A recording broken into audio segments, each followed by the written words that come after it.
Bonjour les licornes et les pirates. Aujourd'hui, je vais vous lire Un loup dans le potager de Claire Bouillet, Quentin Gréban, édition Mijade.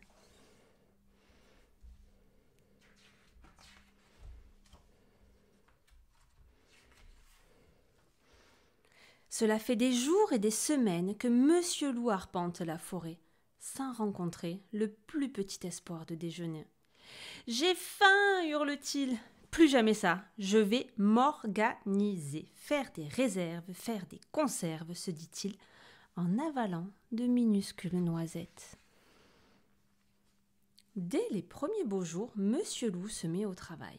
Son potager sera le plus beau de tous les potagers. Il bêche, ratisse, sème, arrose, taille et désherbe.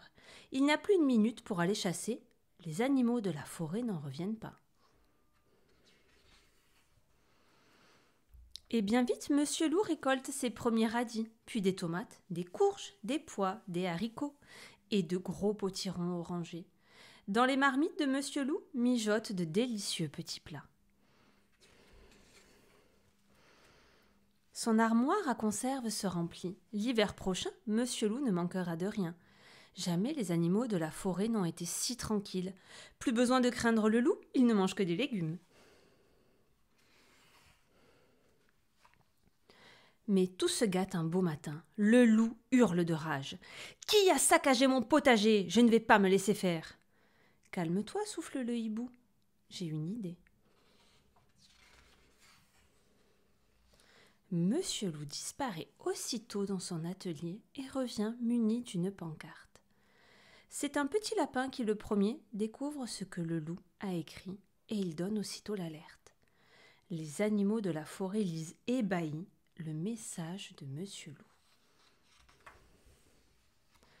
Le loup offrira des légumes à qui lui apportera graines ou plantes d'une espèce ne poussant pas encore dans ce potager. Le lendemain matin, tandis que le soleil illumine doucement le potager, Monsieur Loup ouvre les volets de la cuisine et frémit de joie. Les animaux ont répondu à son annonce.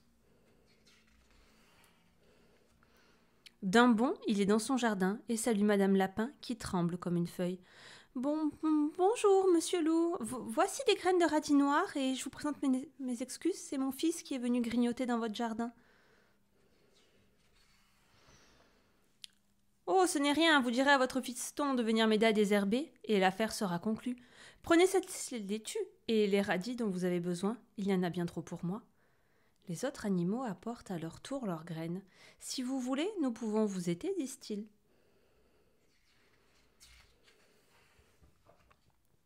Et sans tarder, ils se mettent au travail. Chacun explique où il a goûté ce légume, comment on le sème, à quel moment on le récolte. On ratisse, on arrose, on désherbe. La matinée passe vite. « Et si vous restiez manger avec moi, propose Monsieur Loup, goûtons ensemble ce que nous avons récolté ?»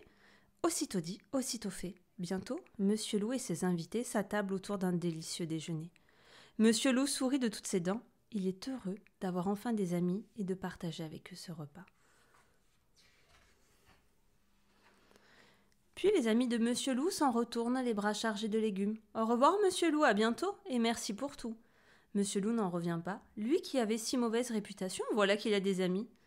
En refermant la barrière, Monsieur Loup lève les yeux vers le grand chêne et adresse un clin d'œil au vieil hibou. « Merci pour vos bons conseils, Monsieur Hibou. »